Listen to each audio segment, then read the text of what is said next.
नमस्कार दोस्तों, कैसे हो आप सब। तो जैसा कि थंबनेल में शो कर रहा है कि आज मैं यूपीएसआई के मोस्ट एक्सपेक्टेड क्वेश्चन का मॉडल पेपर 9 कराने वाला हूं। मॉडल पेपर 1 2 3 4 5 6 7 8 मैं ऑलरेडी करा चुका हूं। देखिए, एक्सपेक्टेड क्वेश्चन मतलब ये होता है कि पैटर्न और लेवल ऑलमोस्ट सेम होता है। तो मुझे जो लगता है कि जिन क्वेश्चन करा के आपको हेल्प मिल सकता है वो क्वेश्चन मैं उठाता हूं। सबसे पहले मैं खुद के बारे में बता दूं, मैं आप सबकी तरह एक एस्पिरेंट हूं। मेरा नाम राहुल है। रिसेंटली मेरे आरआरबी एनटीपीसी में 73 मार्क्स आ रहे हैं। यूपी ट्रिपल एससी पीटी में 81.5 आ रहे हैं। सीपीओ रिटर्न मैंने 2 बार निकाला है। दोनों बार फिजिकल में नहीं जा पाया क्योंकि मैं खुद को उस लेवल का नहीं मानता या फिर नहीं हूँ कि रिटर्न फिजिकल पढ़ना पढ़ाना सारी चीजों को मैं एक साथ मैनेज कर सकूं। इंटेलिजेंस ब्यूरो का रिटर्न भी मैंने निकाला है। डिस्क्रिप्टिव का रिजल्ट आना बाकी है और मैं आप सबकी तरह एक हार्ड वर्किंग एस्पिरेंट हूँ। यूपीएसआई का फॉर्म मैंने भी डाल रखा है। तो हम सब मेहनत करके इस एग्जाम को इस जरूर क्रैक करेंगे। तो चलिए बिना समय गवाए स्टार्ट करते हैं।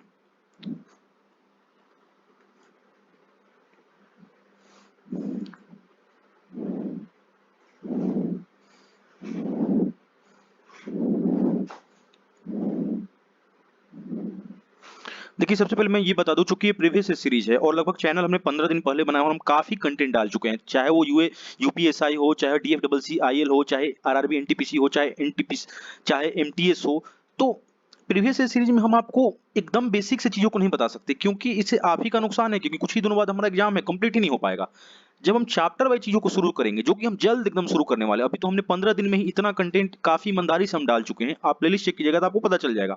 तो उस जब हम चैप्टर वाइज चीजों को कराएंगे तो उसमें परसेंटेज से लेकर पूरा एडवांस जो हम कराएंगे, तो छोटी से लेकर बड़ी चीजें सारी चीजों को काफी अच्छे से बताई जाएगी। लेकिन यहाँ वो चीजें बताई जाएंगी जिससे आप एग्जाम में समय बचा सके, क्योंकि एज ए स्टूडेंट मुझे भी पता है कि हम किन क्वेश्चन में समय बर्बाद करके पूरा पेपर खराब कर देते हैं।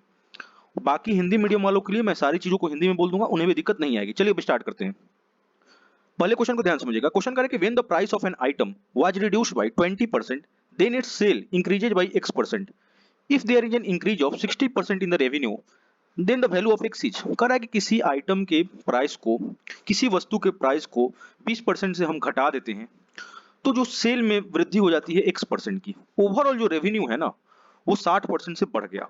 एक्स की वैल्यू क्या है, अच्छे से समझिएगा। देखिए, ये जो आपका रेवेन्यू है, ये डिपेंड क्या किस पे करेगा, ये तो डिपेंड इस पे करेगा कि हाँ, पहले तो टिकट का प्राइस क्या है और दूसरा सेल कितना है। चलिए अच्छे से समझिएगा। हमने मान लिया कि पहले जो होगा प्राइस जो होगा 100 यूनिट होगा। अब क्या हो गया, अब तो 80 यूनिट हो गया। पूछ रहा है सेल कितने से इंक्रीज हुआ। मैं मान लेता हूं किसी एक्स फैक्टर से इंक्रीज हुआ होगा, कोई एक्स। अब देखिएगा, रेवेन्यू पहले अगर नॉर्मल 100 यूनिट था तो अब वो कितने पे आ गया, 160 पे आके बैठ गया। समझ रहे हैं ना बातों को। तो एक्स आपके पास कहाँ कितना आ गया, तो 160 बट्टे 80 आ गया। अच्छे से समझिएगा। देखिए, ये सारी चीजों को जब आपने यूनिट में कंपैरिजन किया तो ये देखिए, ये क्या आया, 80 से बढ़ के 160 आया। मतलब क्या है, 100% की वृद्धि आ गई।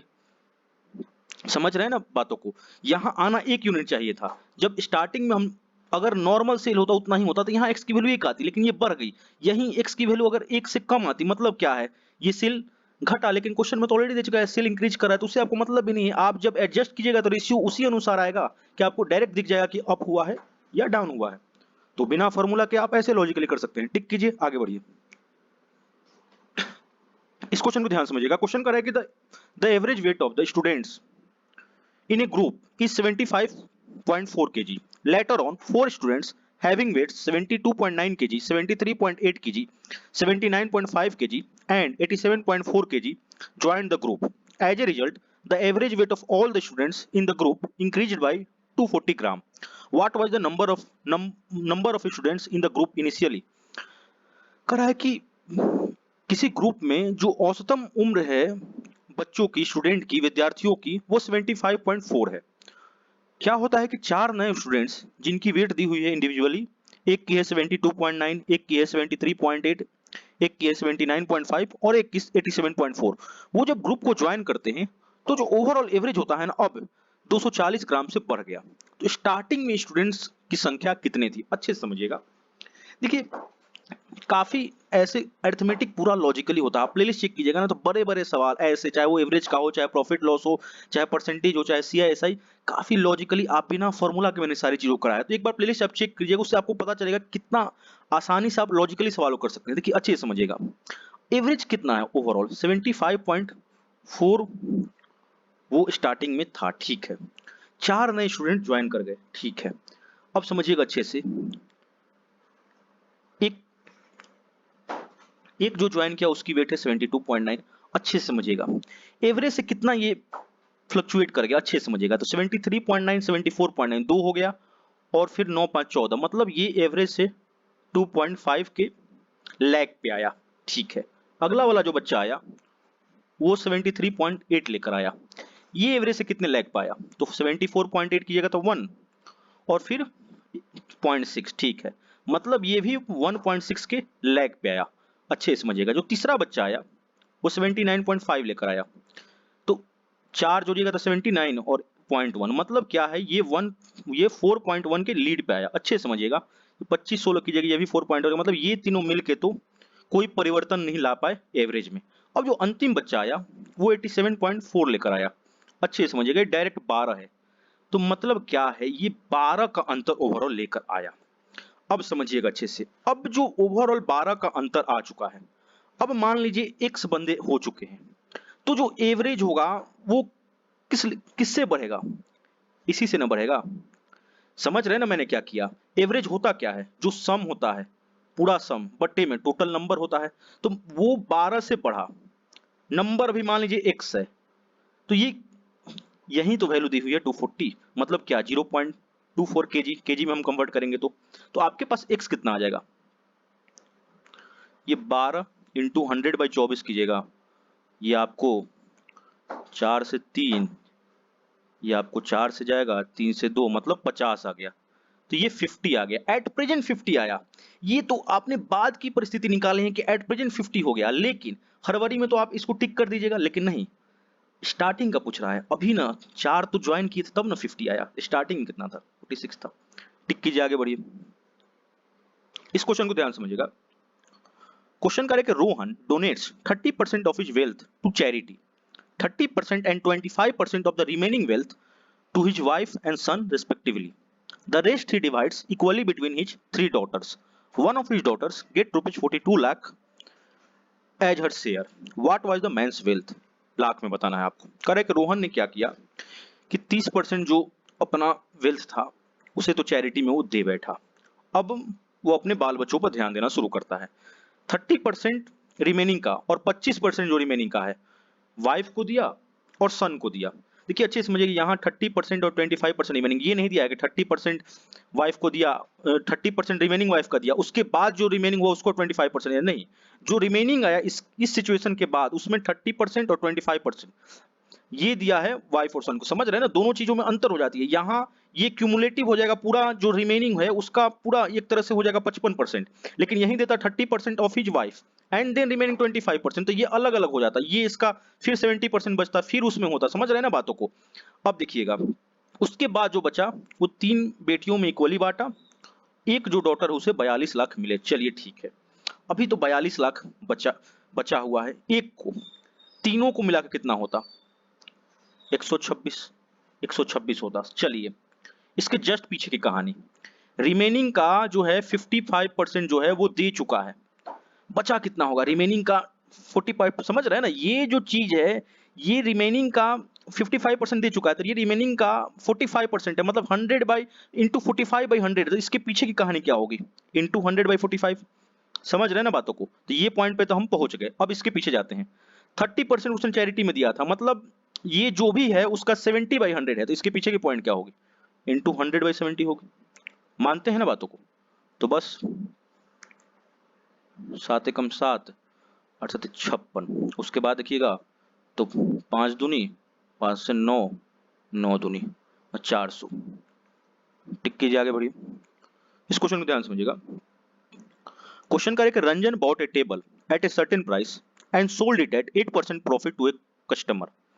Had he purchased the table for 8% less and sold it for rupees 16 less, he would have gained 200/23%. Find out how much did Ranjan purchase that table from wholesale.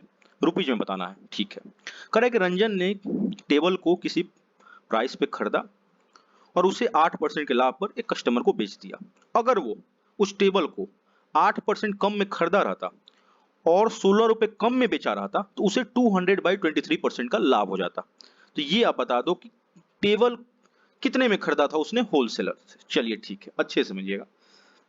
देखिए मैं ये मान लूं कि पहले जो है रंजन ने अगर सीपी को 100x होगा, मतलब 100x में उसने टेबल खरीदा होगा, तो बेच कितने में दिया होगा उसने? 8% के प्रॉफिट पे, मतलब खरीदा अगर 100x में है, बेच उसने 108x में दिया होगा, ठीक है। अब कह रहा है कि 8% लेस में खरीदे, मतलब ये 92x में खरीदे, तो बेच कितने में दिया है? 16 कम में, मतलब इतने में बेच दिया है, ठीक है भाई मेरे। कह रहा है कि 200/23% का लाभ है। तो देखिए, जब भी ऐसा परसेंटेज हो तो आपको पता है आप इसे फ्रैक्शन में कन्वर्ट कर लेते हैं। तो ये कितना है? तो ये भाई मेरे 2/23 का लाभ है। तो पहले 1 यूनिट होगा, तो अब कितने में पहुंचा? 1 + 2/23, मतलब क्या है? 25/23। तो ये इसी पे तो प्रॉफिट हुआ, तो यही तो इंटू 25/23 की वैल्यू आपको दी हुई है। तो बस आप सॉल्व कर लीजिए। ये 23 चौका, देखिए 100x इधर आ जाएगा, 8x बराबर 16, तो x आ जाएगा 2, माना आपने सीपी क्या था 100x, तो क्या था 200। टिक कीजिए, आगे बढ़िए। तो ऐसे आप लॉजिकली काफी आसानी से कर सकते हैं। एक बार प्लेलिस्ट चेक कीजिएगा, उसमें आपको ऐसे ऐसे और इससे अच्छे भी सवाल इसी लॉजिक से हो जाते हैं बिना फॉर्मूला के। टिक कीजिए, आगे बढ़िए। इस क्वेश्चन को ध्यान समझिएगा। क्वेश्चन करें कि A takes 2 hours more than B to cover a distance of 40 km. If A doubles his speed, he takes 3 hours more than B to cover 80 km. To cover a distance of 90 km, how much time B take traveling at the same speed? करें कि A जो है 2 घंटे ज्यादा लेता है B से 40 kilometre cover करने के लिए। अगर अब A अपने स्पीड को दोगुना कर देता है, तो 3/2 आवर्स ज्यादा लेता है B से 80 किलोमीटर कवर करने में। तो 90 किलोमीटर कवर करने में B, उसी B का तो स्पीड से छेड़छाड़ हो भी नहीं रहा है, तो B जिस स्पीड से है उससे 90 किलोमीटर कवर करने में कितना समय लेगा, अच्छे से समझिएगा। देखिए, पहले मान लीजिए B की स्पीड कुछ भी होगी, या फिर B कितना भी टाइम लेता होगा, चलिए मानते हैं B जो होगा, पहले मान लीजिए x टाइम लेता होगा। चलिए, तो A ने कितना वक्त ले लिया? ये पहले x + 2 टाइम लेता था, अच्छी बात है, ये 40 किलोमीटर का खेल था। अब 80 किलोमीटर में क्या हुआ? A डबल किया, तो मान लीजिए B ने कुछ भी 3 hours more than B to cover 80 kilometre, अच्छे से समझिएगा। देखिए, B के लिए तो सेम चीज है, B 40 किलोमीटर में x टाइम ले रहा है, तो B के साथ छेड़छाड़ तो नहीं, तो B 80 किलोमीटर में तो भाई 2x टाइम लेगा। समझ रहे हैं ना बातों को? और A इस हिसाब से कितना टाइम ले रहा है? तो A ले रहा है भाई 3/2 आवर्स ज्यादा। मतलब क्या है भाई मेरे, A इतना टाइम ले रहा है। डबल स्पीड करने के बाद की ये कहानी है। तो A डबल स्पीड के बाद 80, अच्छे से समझिएगा, A जब डबल स्पीड कर दिया तो उसने 80 किलोमीटर के लिए इतना टाइम लिया है, इतना वक्त उसने लिया है। तो A जो है उसी डबल स्पीड पे 40 किलोमीटर के लिए कितना टाइम लेता? तो x + 3/4। समझ रहे हैं ना बातों को? ये काफी लॉजिकल चीज होता है, इसे समझिएगा। समझ नहीं है तो थोड़ा सा पॉज कीजिएगा, अच्छे से समझिएगा। अब देखिएगा, यहाँ 40 किलोमीटर A की नॉर्मल स्पीड है और यहाँ 40 किलोमीटर A की डबल स्पीड पे है। तो जब स्पीड मान लीजिए दुगुना हुआ तो टाइम पलट जाएगा, अच्छे से समझिएगा। तो यही 1 यूनिट का ये अंतर क्या है? x तो कॉमन है, तो अंतर कितना आया? 2 - 3/4, मतलब क्या है? 5/4। तो यही 1 यूनिट की वैल्यू 5/4 दी है, तो ये कितने को रिप्रेजेंट करेगा? 5/4 को, ये 10/4 को। समझ रहे हैं ना बातों को? जब ए नॉर्मल स्पीड पे था तो वो 10/4 आवर्स लेता था, अब ये जो है दुगने स्पीड पे 5/4 आवर्स लेता है, बस। तो बी कितना टाइम लेता था उस समय? ए नॉर्मल स्पीड पे तो 10/4 लेता था, बी कितना लेता था? तो 10/4 माइनस जो होगा 2 होगा। समझ रहे हैं ना बातों को? तो 10 मिनट 8, मतलब ये 2/4 हो जाएगा, मतलब 1/2। अच्छे से समझिएगा। तो अब देखिए, दो रास्ते हैं, या तो 1/2 आवर्स निकाल दिया आपने, 40 के लिए लेता था ए, तो ए की स्पीड आपने निकाल दी, लेकिन वो भी जरूरत आपको नहीं है। अभी एट प्रेजेंट 1/2 ले रहा है 40 किलोमीटर के लिए, 90 किलोमीटर के लिए कितना लेगा? तो पलट जाएगा टाइम का रेशियो, तो ये 9/4 हो जाएगा। समझ रहे हैं ना? ऊपर 90 नीचे 40, तो बस 9/8। नहीं तो आप यहां से निकाल सकते हैं, एक स्पीड जो है 1/2 के लिए 40 लिया, तो एक स्पीड बी की स्पीड जो है वो आप 80 किलोमीटर पर आवर निकाल लिया आपने, तो 90 के लिए कितना लेगा? तो 90/80 लेगा, तो ओवरऑल 9/8 लेगा। तो समझिएगा, ये काफी लॉजिकल होता है, इसको आप समझा कीजिएगा, और अच्छे से आपको आता होगा, और नहीं भी आता होगा, मैक्सिमम लोग को आता होगा, नहीं भी आता होगा तो थोड़ा सा पॉज कीजिएगा, अच्छे से समझ में आ जाएगा। टिक कीजिए, आगे बढ़िए। इस क्वेश्चन को ध्यान से समझिएगा। क्वेश्चन करें कि if 1 is added to the numerator of any fraction and 1 is subtracted from its denominator, then the fraction becomes 1. If 1 is added to the denominator only, the fraction becomes 1/2. What is the sum of the numerator and denominator of the original fraction? कह रहा है कि अगर किसी fraction के numerator में हम 1 add करते हैं और डिनोमिनेटर में से 1 घटा लेते हैं, तो फ्रैक्शन 1 हो जाता है। अगर हम डिनोमिनेटर में से सिर्फ डिनोमिनेटर में से हम एक जोड़ते हैं बस, तो फ्रैक्शन 1/2 हो जाता है।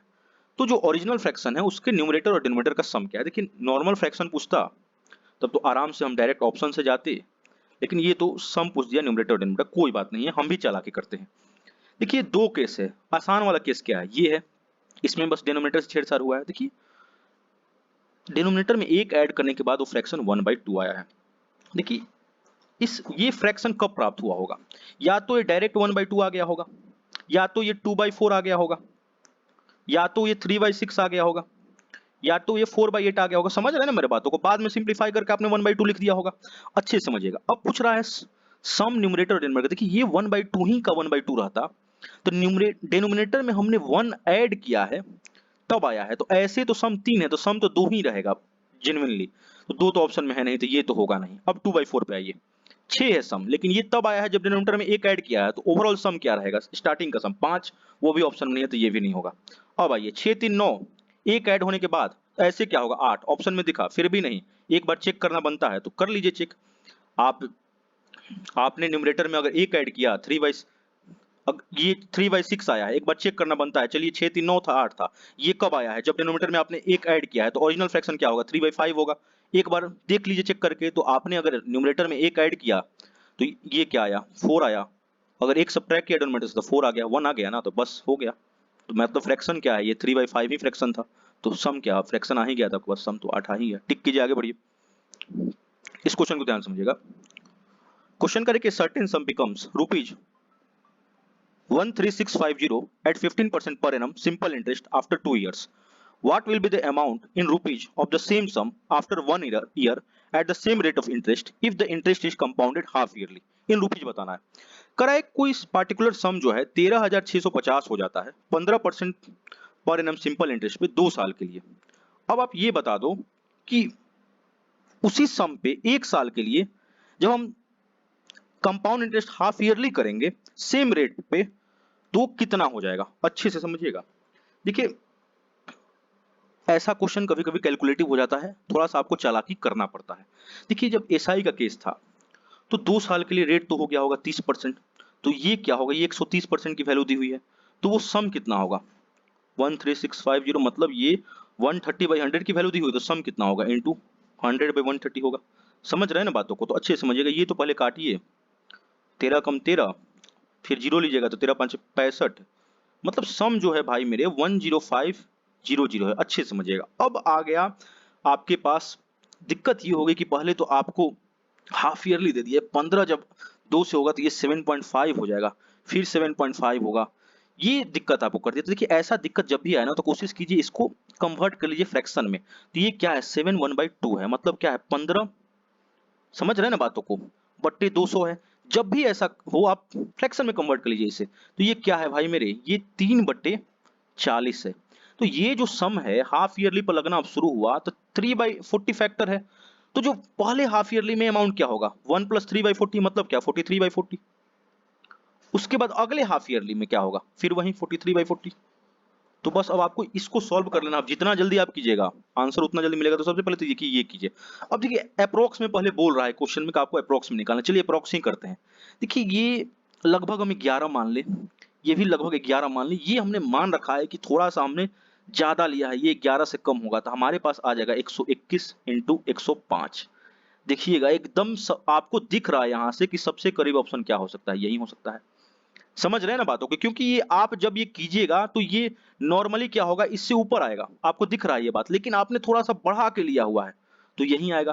तो ऐसे में आपको ऐसा दिमाग लगाना पड़ता है, नहीं तो इसके बाद कोई चारा नहीं। आपको फिर डायरेक्ट सॉल्व कीजिएगा, बट्टे 16 कीजिएगा, कर तो लीजिएगा, एग्जैक्ट वैल्यू पे पहुंच जाइएगा, लेकिन जब क्वेश्चन में अप्रोक्स बोल रहा है तो वो आपसे उम्मीद ही करता है कि आप अप्रोक्स ही लगाइए। तो टिक कीजिए, आगे बढ़िए। इस क्वेश्चन को ध्यान से समझिएगा। क्वेश्चन करें कि train takes 5/2 hours less for a journey of 300 kilometre if its speed is increase by 20 km/h from its usual speed. ठीक है, how much time will it take to cover a distance of 192 kilometre at its usual speed. कह रहा है कि एक train जो है 5/2 hours less लेता है 300 किलोमीटर जर्नी के लिए अगर उसकी स्पीड को हम 20 km/h से बढ़ा देते हैं नॉर्मल स्पीड से। ठीक है, अब 192 किलोमीटर अगर नॉर्मल स्पीड चले तो कितना टाइम लेगा। देखिए ऐसे क्वेश्चन में देखिए हमारे पास दिया क्या है 300 किलोमीटर की दूरी है। पहले मान लीजिए इस स्पीड कुछ भी होगा, मान लीजिए x स्पीड होगा, तो अच्छे से समझिएगा, अब बढ़ा दिया आपने x + 20 स्पीड कर दिया, तो क्वेश्चन आपको क्या बोल रहा है, क्वेश्चन आपको ये बोल रहा है कि 300 by x minus 300 by x + 20, इसी की वैल्यू आपको कितनी दी हुई है, 5/2 दी हुई है। समझ रहे हैं ना मैंने क्या किया, डिस्टेंस, टाइम बराबर क्या होता है, डिस्टेंस बाय स्पीड। तो ये आपके पास इक्वेशन दिया। अब देखिए दो रास्ते हैं, या तो आप यहाँ से हिट एंड ट्रायल मारिए, क्वाड्रेटिक तो सॉल्व करना है नहीं, ये तो आप ही जानते हैं, तो यहाँ से हिट एंड ट्रायल मारिए, लेकिन उससे भी उचित रास्ता मैं आपको बताता हूँ। आपको निकालना क्या है, बोल रहा है कि 190 किलोमीटर यूजुअल स्पीड पे, मैं ऑप्शन से स्पीड निकाल के इसमें वैल्यू पुट कर दूं तो ज्यादा उचित रहे। तो पहले अगर मैंने 2.4 पकड़ा तो कितना है, 24 को 8 से कीजिएगा तो हो जाएगा, मतलब ये 80 किलोमीटर प्रति घंटे इसके अनुसार स्पीड है। तो यहाँ मैंने डाला 300 बाई 80 माइनस 300 बाई 100, तो ये देखिए 3 हो गया, ये कितना आ गया, तो ये हो गया भाई मेरे 24 60 3.75 नहीं 0.75 है, 5/2 नहीं आया, 5/2 मतलब क्या है, मुझे 1.5 चाहिए, तो ये खत्म। अगर मैं 100 इसे मानूं तो ये 80 था, तो ये 40 हो जाएगा, चलिए करके देखते हैं। तो 300/40 माइनस 300/60, तो देखिए 60 5 और ये हो जाएगा, अच्छे से समझिएगा, देखिए ये क्या है, ये 7.5 है भाई मेरे, और ये 1.5 आ गया ना, तो हो गया, अब तो चेक करना ही नहीं है, तो आप डायरेक्ट ऑप्शन से ही उठा लिए थे, तो अब तो कुछ करना ही नहीं है, वही हो गया, टिक कीजिए, आगे बढ़िए। तो देखिए ऐसे आप सवालों को काफी आसानी से कर सकते हैं, आप प्लेलिस्ट चेक कीजिएगा, उसमें ऐसे अच्छे अच्छे सवाल मैंने काफी अच्छे से करा चुका, और काफी कंटेंट हमने 15 दिन में ही डाल रखा है, काफी ईमानदारी से, और आगे भी डालते रहेंगे, चाहे वो, और इंग्लिश के भी कंटेंट हम डालेंगे, रीजनिंग के भी, जीएस के भी। इंग्लिश में मेरे खुद सीजीएल मेंस में 2 बार रॉ स्कोर 180 से प्लस आ चुके हैं, 180 से ऊपर आ चुके हैं, तो हम काफी ईमानदारी से कंटेंट डाले हैं, और आगे भी डालते, कुछ दिनों में हम चैप्टर वाइज चीजों को शुरू करेंगे, परसेंटेज सेल का पूरा एडवांस कराएंगे।